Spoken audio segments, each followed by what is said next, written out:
Justement, est-ce que l'investissement en locatif vaut encore le coup aujourd'hui? Alors, il y a quelques idées comme ça qui émergent, mais est-ce que plus globalement, l'investissement locatif reste quelque chose d'incontournable pour essayer de préparer l'avenir? On va poser la question à Bassel Abedi, fondateur de rendementlocatif.com. Bonjour. Bonjour. Bienvenue sur BFM Business. Alors, on voit quelques idées émergentes comme cela qui proposent des rendements nets de 6%, mais enfin, ça reste assez exceptionnel. On a aussi, c'est vrai, les SCPI. Mais globalement, on n'a pas le sentiment que l'investissement locatif soit aussi intéressant aujourd'hui que par le passé. Les rendements sont pas fous globalement quand même. Quand on achète par exemple un bien ancien, classique, à Paris, à Bordeaux, etc., les rendements ne font pas vraiment rêver. Alors en fait, si, on peut toujours faire si, on peut toujours rêver avec l'immobilier. Et surtout, on peut faire mieux qu'un placement type livret A à 0,75%, quand même très faible. Ça reste toujours possible avec de la méthode et de l'investissement immobilier reste quand même un des investissements sur lequel on peut se lancer avec peu ou pas d'apport personnel, en fait, de capacité financière, contrairement à un placement en bourse ou à un placement sur un livret où il faut avoir de l'argent au départ. Et en fait, c'est un curseur entre un investissement plus patrimonial, c'est-à-dire qu'on compte sur une plus-value à la revente au bout d'un certain temps, type grande ville que vous avez cité, Bordeaux, Paris, etc., ou un investissement à rentabilité locative tout de suite, donc un rendement rapide dans des villes plus petites ou moyennes où là il y a beaucoup de choses à faire. Ouais, c'est ça, c'est que dans les grandes agglomérations, le rendement est moins élevé, mais on peut espérer des plus-values. Et c'est là qu'on peut s'y retrouver dans l'investissement locatif quand même. Oui. Et en termes de rendement, où est-ce qu'on trouve les meilleurs rendements aujourd'hui? Alors on a regardé dans le dernier classement qu'on fait, donc on regarde un peu nos statistiques, et on a quelques villes qui ressortent, des grandes villes de plus de 100 000 habitants. On a Le Havre, par exemple. Le Havre oui, on a Marseille, Mulhouse, Saint-Étienne, de mémoire, et encore Limoges, où on atteint les 9-10% de rendement brut. Alors là, je parle de la rentabilité brute. Mais là, vous me parlez de villes où j'ai pas forcément envie d'investir sur le papier, parce que je me dis qu'il doit y avoir une vacance locative assez élevée, non, dans ces villes. Alors ces villes-là, non, puisque c'est quand même des grandes villes. Limoges. Oui, et vous retrouvez, en fait, on parlait de colocation pour des étudiants, par exemple. Vous allez retrouver dans ces villes des écoles. Il y a des écoles partout. Et si on prend une stratégie, par exemple, d'investissement étudiant, et des écoles insoupçonnées d'ailleurs, quand on commence à regarder sur une carte, vous allez voir des écoles, il y en a partout. Et donc un investissement étudiant à Limoges, c'est tout à fait possible, en colocation, pourquoi pas.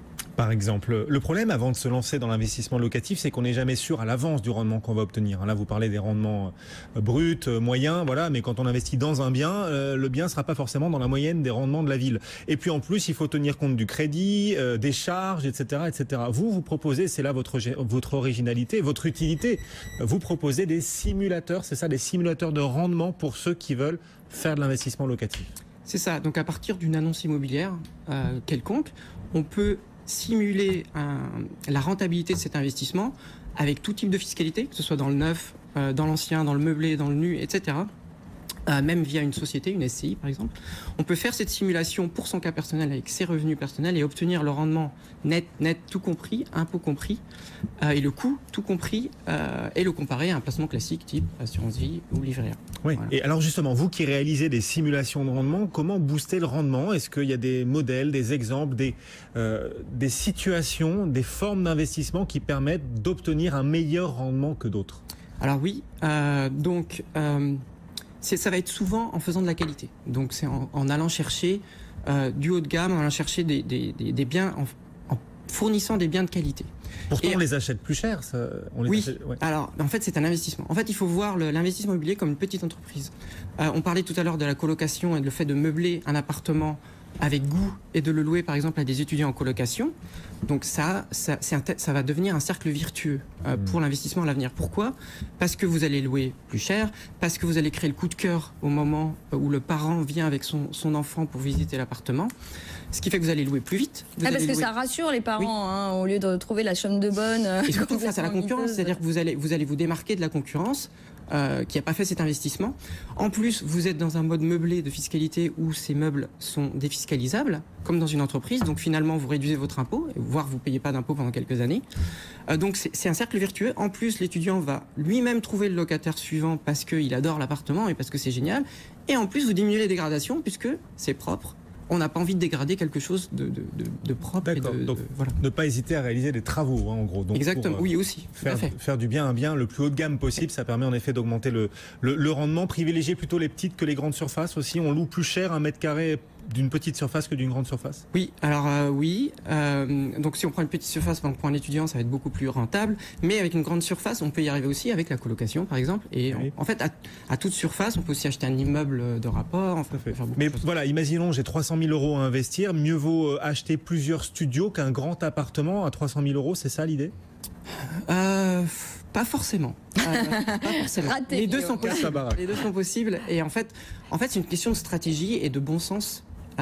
D'emplacement, voilà, il faut toujours garder le bon sens quand on fait un achat immobilier, d'avoir des fondamentaux solides, indépendamment d'une défiscalisation. Mais ça, du coup, je peux avoir typiquement ce type de conseil sur votre site internet. Par exemple, je suis Guillaume, j'ai 300 000 euros. Mon rêve, c'est d'investir, je sais pas moi, à Reims, à Rennes, je sais pas, n'importe où. Mais je sais pas de quelle manière je pourrais investir mon argent pour que ça soit le plus rentable possible.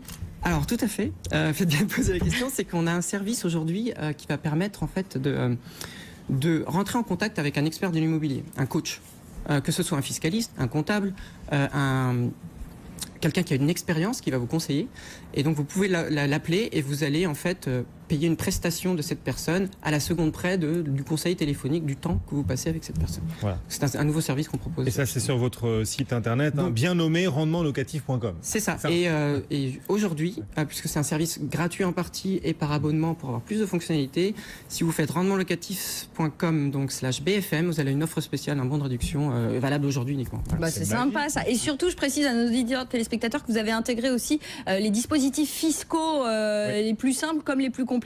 Si vous voulez les intégrer pour voir votre rendement potentiel, c'est toujours très intéressant. Pour ceux qui veulent investir en Pinel, le COS ancien également, même faire du déficit foncier, on peut calculer, simuler à l'avance le rendement d'un déficit foncier. Oui, projeter sur 20 ans, etc. Bon, c'est intéressant. Tout ce dont on parle là, et les rendements locatifs, c'est à fiscalité égale. Qu'est-ce que vous pensez du programme d'Emmanuel Macron sur les revenus fonciers?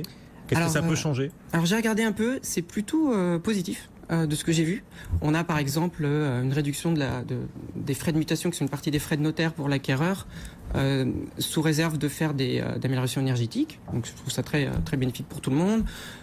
J'ai vu aussi ce plafond à 30% d'imposition, je crois que vous en avez parlé ici, qui permet à ceux qui sont très imposés, parce que vous avez le taux marginal d'imposition, plus les prélèvements sociaux quand vous faites de l'immobilier. Ils sont inclus dans les 30%. Donc on peut dépasser parce qu'il faut rajouter 15,5. Ouais. Donc ça c'est bien aussi. Ouais. Mais il faudrait, pour ceux qui sont moins imposés, il faudrait garder l'option de l'imposition au revenu. Enfin, tout ça n'est pas encore complètement dans le marbre. Tout ça n'est pas c'est des projets pour l'instant. Voilà. Mais pour l'instant, plutôt une anticipation positive sur... Oui, de ce qu'on peut en voir en tout cas. Sur tout ça. Merci beaucoup Bassel Abedi, donc le fondateur de rendementlocatif.com sur BFM Business aujourd'hui, et Marie Cœur de Roi pour de nouvelles aventures demain. Marie, à demain. C'est parti, à demain Marie.